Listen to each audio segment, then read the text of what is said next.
Hey everybody, and welcome back to Oba's Trending Gist, where we break down the political stories that have everyone talking. So, the Vice President Kashim Shettima dropped a political bombshell recently at the book launch for the former Attorney General Mohammed Bello Adoke. Shettima revealed that back when he was governor of Borno State, then President Goodluck Jonathan had considered removing him from office due to the Boko Haram crisis. He said it was Adoke who stepped in and saved him. Naturally, this became a major talking point, especially on Arise News, the morning show. You had the fairy Rufai Oseni with his passionate take, and then you had Dr. Reuben Abati. We are going to break down the entire exchange in three parts. First, let's hear Rufai Oseni's initial analysis. In this first clip, Rufai gives his take. He condemned the idea of a president removing a governor. Take a watch. Dr. Abati was there when Mr. Shettima, Vice President Kashim Shettima, made that very bold statement that President Goodluck Jonathan at some point muted the idea to remove or to suspend him as governor of Borno in the thick of all of this crisis. Anyway, I will condemn Goodluck Jonathan for even attempting that, because that was an overreach.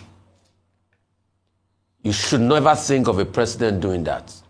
But I will also applaud Goodluck Jonathan that at least he surrounded himself with people that don't have ayitophelic counsel.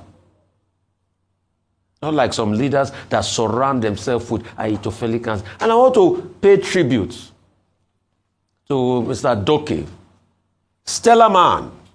Congratulations on your book review. I'm sorry I couldn't be there because of, many endeavors. But for you to give President Jonathan that counsel and for him to listen, it shows leadership. Because the same Mr. Shettima that is speaking, in this same his government, an aberration was committed. There was nobody that could give President Tinubu the counsel that you do not go ahead and suspend an elected governor. Only to think that the frivolousness for suspending Governor Fubara was shocking. Now we use state of emergency to settle political scores in states. We now put the veneer of, the state was under security threats.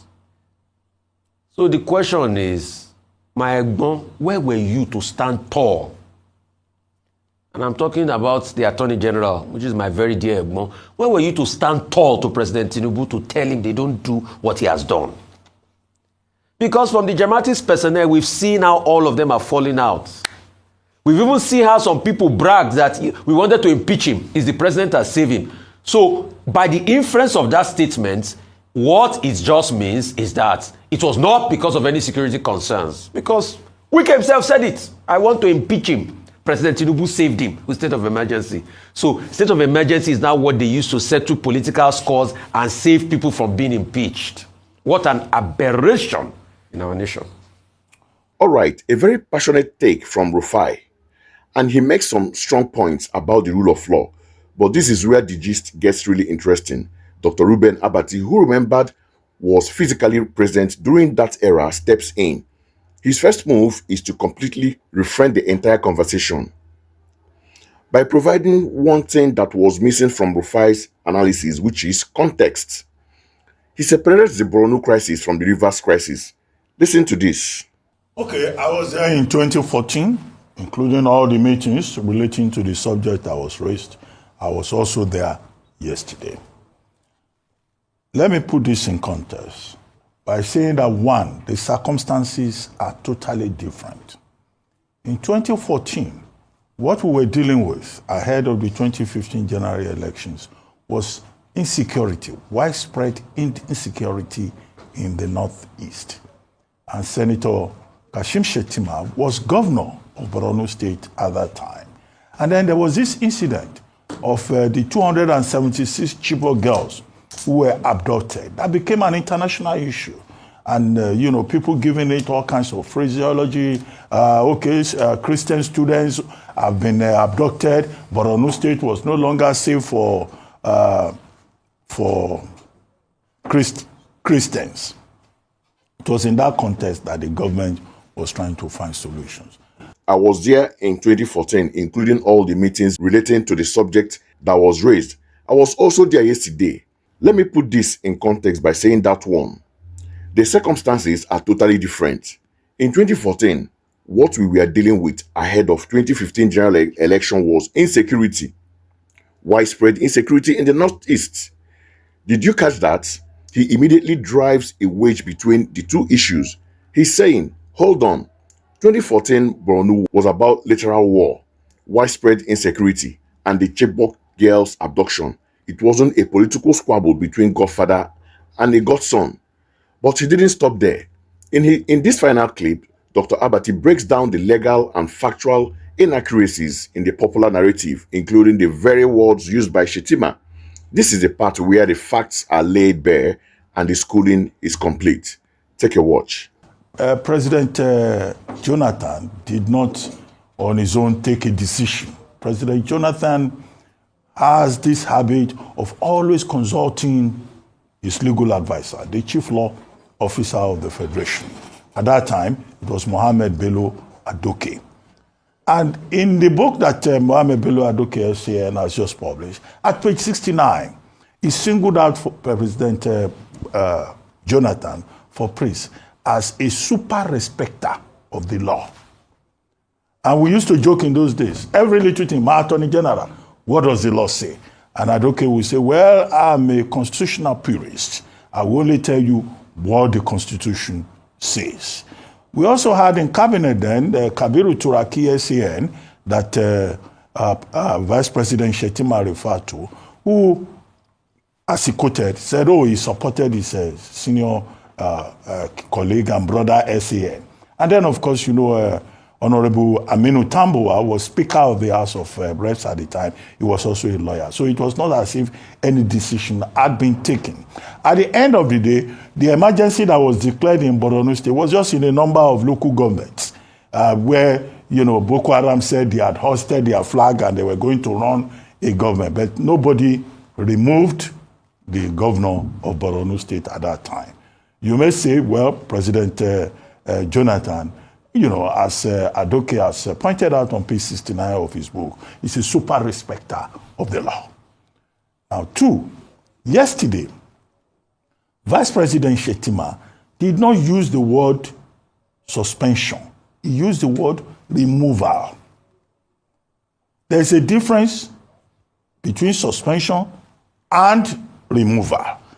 And truly, the advice that he was quoting, on the basis of which President Jonathan acted, there's nowhere in the Nigerian Constitution that the president of a country is given the powers to remove. The emphasis is remove.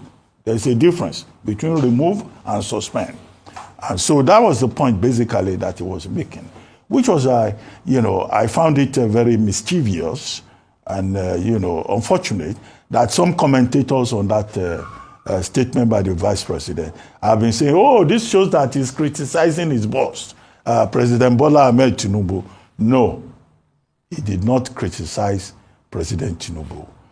In fact, the environment was so jovial and friendly, and this was in the context of he saying, oh, in this hall, we have PDP, we have new PDP, we have the coalition, we have, you know, the leaders of the coalition and all of that. And everybody burst out into laughter. And then he made this point, just to acknowledge the commitment of the Attorney General of the Federation at that time, Mohammed Bello Adoke, to a purist and correct interpretation of the Constitution. The third point will have to do with what the law says. Section 305 of the Constitution is what talks about declaration of a state of emergency. The declaration of a state of emergency can come from the state level. State level, you know, the state say, oh, we have a crisis in our state, and then we need a state of emergency. Section 305 sub 4. Now, the National Assembly also has a role to play. The president also has a role to play. He approaches the National Assembly for a gazetted proclamation, and all of that process is worked out. Why President Tinubu was criticized in the River State case was because, the democratic structures were suspended, whereas there is no such thing under that Section 305. Because the Section 305 talks about when there is war, what they have in River State is a political crisis. So the circumstances are different. And that's why I always talk that, look, when you look at these subjects, just put them in context. People should not talk out of emotion. If you pay attention to the context, you may be able to look at the details much better. However, what President Tinubu has done is to suspend, and that's why he's under pressure to reinstate and end the state of emergency. The Section 305, stipulating in a part of it that the suspension can only be for 6 months in the first instance. So the VP was talking about removal. That was the word I used, except I didn't hear him very well yesterday. So yesterday, Vice President Shettima did not use the word suspension. He used the word removal. There is a difference between suspension and removal. And truly, the advice that he was quoting, on the basis of which President Jonathan acted, there is nowhere in the Nigerian constitution that the president of a country is given the power to remove. The emphasis is remove. There is a difference between remove and suspend. So what was the point basically that he was making? And there you have it, a quite factual and complete takedown. Let's break down the masterclass Dr. Abati just delivered. 1. He established authority. He started by saying, I was there. That immediately changes the dynamics from opinion to a first-hand account. Secondly, he corrected the context. He pointed out that comparing a national security crisis where a part of the country was at war with terrorists to an internal party politics crisis in River State is a classic case of false equivalence. The motivation, the stakes, and the constitutional ground are worlds apart. 3. And this is the most crucial part. He corrected the facts and the law. Rufai, in his passion, used the word suspend, linking it to what's happened in River State. But Dr. Abati correctly pointed out that Shettima himself used the word removal. Why is this important? Because, as Abati explained, the Nigerian constitution gives the president absolutely no power to remove a governor. By giving that advice, Adoke was simply telling the president to follow the constitution. President Jonathan, being a super respecter of the law, as Adoke's book called him, listened. This is what we call a factual takedown. Dr. Abati didn't need to raise his voice or get emotional. He simply used his first-hand knowledge and a deep understanding of the law to dismantle the comparison Rufai was trying to make. It's a powerful lesson in commentary. Passion is fantastic, and Rufai Oseni brings it every day. But passion without accurate context can be misleading. Dr. Abati showed that sometimes the most powerful argument is a quiet, factual correction from someone who knows what they are talking about. Don't forget that Reuben Abati is a lawyer. Don't forget the fact that he's in the studio. He studied law after journalism. So in the end, while Shettima's statement was meant to praise Adoke, the debate it sparked on Arise News gave us all valuable lesson in Nigerian political history and in how to analyze it. What do you guys think? Do you agree that Dr. Abati set the record straight? Was Rufai's comparison fair, or was it a stretch? Drop your thoughts in the comments below. I would like to read them. Don't forget to like this video. Subscribe to Oba's Trending Gist for more breakdowns and hit the notification bell so you never miss an update. Thank you for watching, and I will see you in the next one.